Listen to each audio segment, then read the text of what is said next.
안녕하세요. 저는 이제 결혼 3년 차의 29살 여자입니다. 결혼을 남들보다 조금 일찍 했어요. 속도 위반으로 결혼을 하게 되었거든요. 그러게 이렇게나 후회할 거였으면 조심 좀 했어야지 하실 분들도 있겠지만 저는 그게 실수라고 생각하지도 않고 사랑스러운 우리 아이 보면 후회가 되지도 않습니다. 그만큼 행복했었거든요. 결혼 생활 중 남편과 저 사이에 사소한 다툼 따위 참 많았지만 그게 그렇게 저를 힘들게 하는 일은 없었습니다. 시부모님들은 했던 말 잘 안 지키고 공수표 남발하시는 게 조금 있기는 하지만 심성이 나쁜 분들은 아니라고 생각했었습니다. 처음에는 했던 말 바꾸시거나 그런 말 한 적 없다고 잡아떼시는 모습이 저를 당황스럽게 만들긴 했지만 점차 시간이 지나면서 어느 정도 적응이 되다 보니 익숙해지고 두 분이 그저 아들 부부한테 잘 해주시고 싶은데 상황이 여의치 않아서 그냥 말뿐일지라도 이렇게 하시는 거구나 하고 받아들이기로 했었습니다.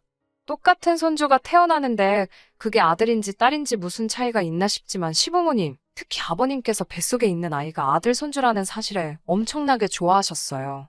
기분 낸다는 식으로 산후조리는 시부모님께서 책임져 주신다고 호언장담을 해줬기에 저도 그렇게 알고 있었습니다. 그때는 그게 그냥 지나가는 말로 하신 건 줄은 상상도 못했죠. 그런 것도 모르고 남들처럼 임신기간 중에 유명한 산후조리원들을 알아보고 있었습니다. 남편이 알아보면서 여기저기 보여주며 여기는 연예인 누가, 재벌가 누가 산후조리 한 곳이라며 2주에 2천만 원이 넘는 곳을 보여주기도 했어요. 이왕 내주신다는데 제일 비싼 곳에서 받으라고요. 조리원 인맥이 평생 간다는 이야기를 들어서 저도 당연히 욕심이 생기긴 했지만 인생에서 길어봐야 2주 정도 머무는 곳인데 그런 거금을 주고 지내야 하나? 남들 받는 평범한 곳에서 남들 내는 만큼 내고 지내는 게 과연 그렇게 큰 차이가 있겠나도 싶고 조리원 인맥이라는 게 진짜 있기는 한 건가 의구심도 들었어요. 무엇보다 아무리 제 돈 주고 머무는 게 아니라고 할지라도 무슨 유명한 해외 관광지 호텔보다도 비싼 비용을 내면서 하루 지내는 게 제 마음이 편할까 하는 생각을 하니 엄두가 나질 않더라고요. 그래서 최대한 이것저것 비교해보며 마음에 드는 합리적인 곳을 찾아 골라 예약을 했습니다. 시간이 지나서 아이가 태어났고 아이 태어나고 병원에서 3일 정도 있다가 곧바로 시어머니 카드 들고 가서 예약해둔 산후조리원에 가서 결제를 했어요. 전신 케어 같은 추가 서비스를 포함하고 조리원 측에서도 이것저것 할인해주기는 했는데 2주치를 일시불로 긁고 나니 300만 원 돈이 나오더라고요. 조금 부담스러운 액수기는 했지만 시부모님께서 기꺼이 아들 손주 위에 내주시겠다고 호언장담을 했으니 문제 없을 거라고 생각했어요. 그런데 그 액수를 확인하신 건지 바로 전화가 오더라고요. 엄청 당황하신 말투로 카드로 300만 원이 빠져나갔는데 이게 뭔 돈이냐고 아는 거 있냐고 하시더라고요. 어머님 딴에는 이게 무슨 사기 같은 거 당한 건가 생각이 드셨나 봐요. 그게 아니고요.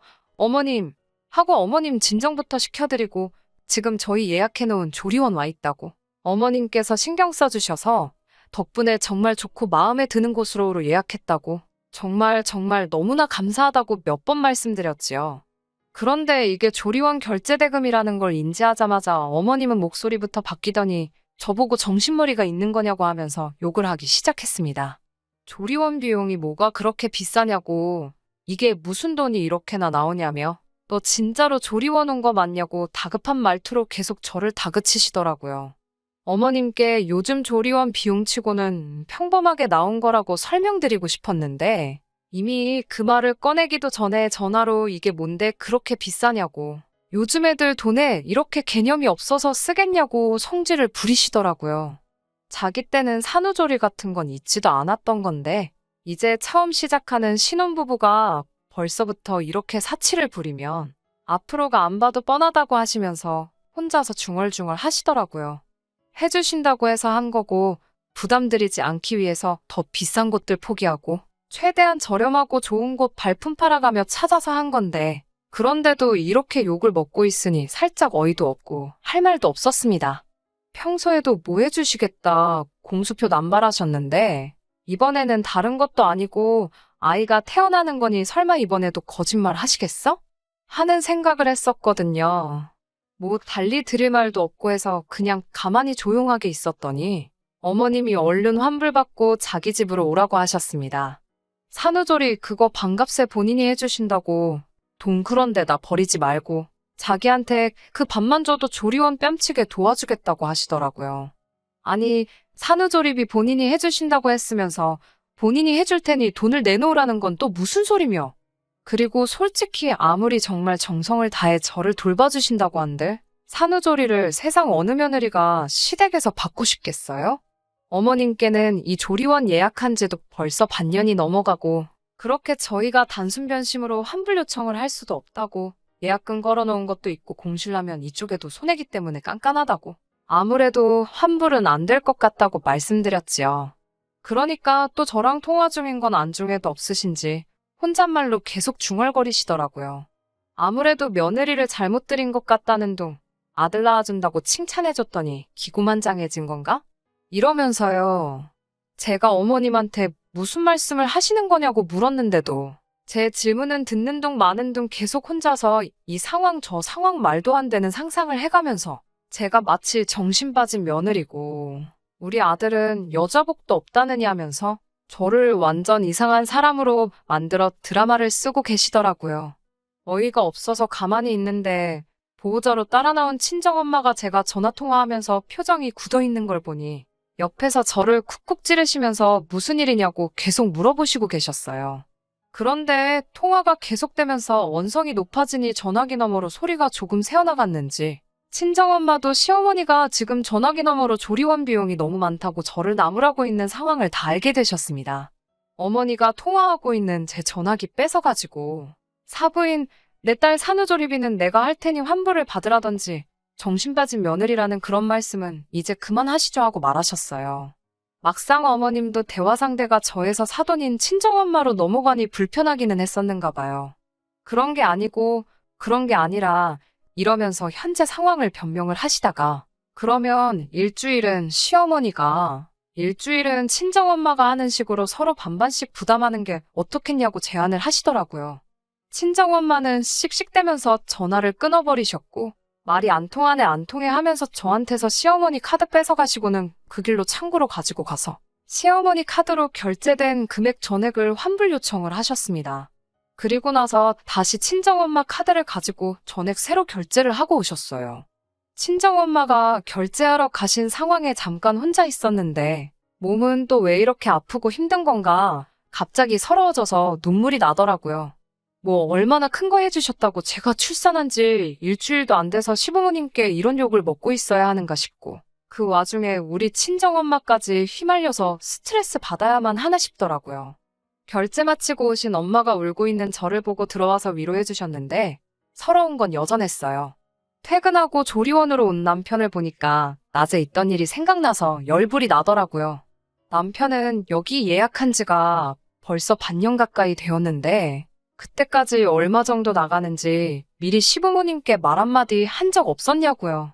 미리 얼마 정도 된다 말 한마디라도 해드렸으면 비싸면 비싸다. 더 싼 곳이 있는지 한번 찾아봐라 등등 생각해두신 예산에 맞춰서 의견 조율을 했었다면 오늘 일 같은 건 일어나지도 않을 일 아니냐고 따졌어요. 그리고 300만 원짜리 산후조리원을 가도 이 정도인데 남편 말대로 제가 연예인들이나 강남 사모님들 간다는 2주에 몇 천만 원 하는 곳으로 갔으면 아주 산후조리고 뭐고 피바람이 불었겠다고 차라리 그때 그런 곳에서 받으란 말을 하지나 말지. 왜 너까지 시부모님 마냥 공수표를 날렸냐고 한마디 했어요. 그리고 어머님은 대체 왜 그러신 거냐고 누가 해달란 것도 아니고 본인들께서 해주시겠다고 반년 동안 그렇게 생색을 냈으면서 결국 돈 때문에 친정엄마 앞에서 창피하게 이게 무슨 일이냐고요. 친정부모님이 시댁에서 제가 이런 푸대접 받고 지낸다는 거 알리고 싶어서 그런 거냐고요. 시댁 형편이 넉넉한 편이 아니라는 건 이미 알고 있었지만 노후 준비도 다 되어 있으시고 살고 계시는 곳도 대출 하나도 남아있지 않고 자가로 살고 계십니다. 사실 요즘 같은 세상에 그 정도면 중산층 아닌가요? 아버님 은퇴하시면서 가계 수입이 줄긴 했다지만 연금 받으며 생활하고 계시고 어머님도 일을 하고 계시니 생활비도 모자라지도 않아요. 그런데도 저희 결혼할 때부터 양가에서 지출해야 하는 비용 문제로 이런저런 말들이 많았었거든요. 결혼할 때 양가에서 지원금을 5천씩 똑같이 받았습니다. 남편보다 제가 모아놓은 돈이 훨씬 많아서 제가 7천을 가져왔고 남편이 3천을 가져왔어요. 결혼 비용에서 제가 훨씬 더 많은 돈을 지출하게 되었지만 크게 신경 쓰지 않았습니다. 왜냐하면 저는 출산 예정일 3개월 전부터 회사를 그만둘 계획이었고, 아이가 어느 정도 자랄 때까지는 육아에 집중하려고 했었거든요. 그러면 남편 혼자 한동안 외벌이를 하게 될 테니, 당장 제가 결혼할 때 더 많은 비용을 낸다고 하더라도 오히려 그러는 편이 더 균형이 맞는 게 아닌가 하는 생각을 했었거든요. 아무튼 그때도 사실 친정엄마께서는 그래도 자식 결혼하는 건데 사돈이 조금 짜신 것 같다며 실망하신 눈치였어요. 이제 새 출발하는 아이들의 결혼하고 얼마 안 있어서 아이도 태어날 텐데 대출 끼고 집 구하게 하는 건 아니지 않냐며 상황이 되면 좀 더 도와주실 수 있는 부분이 아니냐 하셨었거든요. 그리고 친정 부모님이 여력이 되시는 만큼 돈을 더 해주시겠다고 했는데 저는 남편과 제가 모아둔 돈이 차이가 있다고 할지라도 결혼지원금에서 양가 부모님이 내주시는 부분은 차이가 있으면 아무리 제가 출산 후 육아에 집중하는 전업주부가 된다고 해도 남편이 기가 죽지는 않을까. 그리고 우리 쪽에서만 결혼 비용으로 더 큰 돈을 지출한다면 불공평한 결혼을 했다는 생각을 갖고 살게 되지는 않을까 걱정이 돼서 제가 거절했었습니다. 우리끼리도 할 수 있다고 말이에요. 조리원 사건 이후로는 제가 상처받은 게 크기는 했지만 그렇다고 돈 300만 원 때문에 시댁하고 연을 끊는다거나 하지는 않았습니다. 아이 태어나기 전 배부를 때도 시간 날 때마다 가서 인사드리고 출산 앞두고 회사 그만두었을 때는 일주일에 한 번씩은 꼭 전화드려서 안부도 물었어요. 출산 후에도 마음 상하게 한 그 일 최대한 잊어버리려 노력하고 아이 때문에 자주 찾아뵙지는 않았지만 전화를 자주 드렸습니다. 그런데 코로나 터지고부터는 아무래도 찾아뵙는 일이 더 힘들어지더라고요. 그래서 자연스럽게 시댁하고는 조금 거리를 두고 지내게 되었습니다. 친정에도 전화만 드리고 찾아뵙지는 않았으니 친정에만 집중하고 시가를 무시한 것도 아니에요. 평소에 시부모님께서 저희들에게 공수표를 남발하시기는 했지만 약간 실제로 그렇게 해주실 수 있을 것 같은 것들만 하셨었거든요. 노후 준비 다 되어 있으니 어버이날이든 명절이든 용돈 같은 거 필요 없다. 다 너네가 아끼고 모아 좋은데 쓰거라라고 하시면서도 정말 명절날 빈손으로 찾아뵈면 이웃집 누구누구네는 며느리가 냉장고를 바꿔줬다더라. 건강식품을 달마다 보낸다더라. 뭐 이런 식으로 말을 꺼내신다던가 그런 사소한 것들이요. 그런데 최근 얼마 전부터는 누가 물어보지도 않았는데 먼저 저희 결혼할 때 남들 집 안 해줘서 미안하다. 뭐 이런 말을 꺼내시면서 몇 년 뒤부터는 어디서 돈이 들어올 수도 있으니까 그때 돈을 좀 보태줄 테니 더 좋은 집으로 이사 가거라 이런 말을 매번 만날 때마다 꺼내시네요. 아버님은 시어머니가 말씀하시면 옆에서 추임새만 넣고 계시다가 한마디씩 보태는 정도고 늘 시어머니가 먼저 이야기를 꺼냅니다. 그동안 날린 공수표만 가지고 비행기 정도 한 대 살 수 있을 정도고 조리원 사건 때 이미 크게 한번 데인 적이 있어서 믿지는 않아요. 그리고 저는 솔직히 시부모님 재산이나 돈에 관심도 없고 관심이 있었다면 아무리 속도 위반일지라도 결혼 준비하는 시점에 뒤집었을 거예요. 매번 공수표 날리실 때는 진짜 해주실 것처럼 이야기하시니 괜히 기대해봤자 상처만 또 받지 않겠나 하는 생각이 들기도 해서 저는 기대도 안 하고 있고 바라지도 않고 있었으며 혹시나 나중에 가서 진짜로 지금 말하는 대로 저희한테 집 살 돈을 주신다고 해도 크게 기쁠 것 같지도 않고 받지 않겠다고 했을 거예요. 더 큰 집이나 좋은 집이 욕심이 났었다면 친정에서 해준다고 할 때 그걸 받았으면 받았지. 이제 와서 큰 돈을 조건 없이 주신다고 하니 아무리 지금 남편이 외벌이하면서 대출금 갚으며 허리띠 졸라매고 살고 있지만 지금 상태가 마음 편하고 좋습니다. 저만 그런 게 아니라 남편도 똑같이 우리 힘으로 사는 게 더 좋고 부모님 재산 갉아먹으며 살고 싶지는 않다고 하는 걸 보니 저랑 비슷한 생각인 것 같고요. 처음 이 이야기를 꺼내셨을 때는 그냥 저희가 거리 두고 지내서 그런가 보다 싶었는데 이젠 뭐 제 얼굴 볼 때마다 몇 번이고 그 이야기 꺼내시고 뜬금없이 전화하셔서는 전화로도 같은 이야기만 하고 전화 끊으시는데 아주 귀에 딱지가 내려앉을 정도더라고요. 듣기 좋은 노래도 한두 번이지 두 번, 세 번, 10번이고 계속 같은 이야기를 반복해서 들으니 부담스러웠습니다. 그리고 얼마 전이 어머님 생신이라서 아이는 친정어머니에게 맡기고 찾아뵈었어요. 이번에도 어김없이 몇 년 뒤에 돈 들어오면 그 돈으로 제일 먼저 저희 집부터 해주시겠다고 그 이야기를 꺼내시더라고요. 그래서 단호하게 어머님께 집값은 안 보태주셔도 괜찮다고 말씀드렸죠. 그랬더니 니들이 무슨 돈이 있다고 준다는 돈을 거절하니? 하면서 또 몇 년 뒤에 돈 들어올 게 얼마고 그 돈으로 너네 집을 해줘도 본인들 수중에 얼마가 남고 꽤나 구체적으로 이야기를 하시더라고요. 그래서 솔직하게 자꾸 그런 말씀 하시는 거 부담스럽다고 말씀드렸습니다. 애초에 돈 받을 거 생각하고 결혼했으면 남편하고 결혼하지도 않았을 거라고. 그 돈은 두 분 노후 자금에 쓰시는 게 더 좋을 것 같다고 단호하게 말씀드렸습니다. 그랬더니 어머님은 제가 무슨 결혼할 때 시댁에서 집 안 해줘서 앙심품은 거지근성 며느리 취급을 하기 시작하더라고요. 조리원 때 이야기를 꺼내더니 그때 이후로 도통 찾아오지도 않고 제가 시댁이 돈이 없다고 무시를 하고 있었다고 하더라고요. 어이가 없었어요.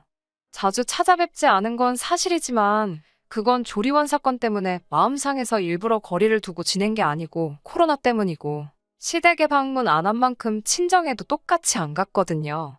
그리고 그 돈을 제가 달라고 한 적도 없고 결혼할 때도 양가 지원금에 대해서 정말 단 한마디 말도 꺼낸 적 없었는데 갑자기 제가 시댁이 돈이 없다고 무시를 하니 어쩌니 하시니 참 어이가 없더라고요.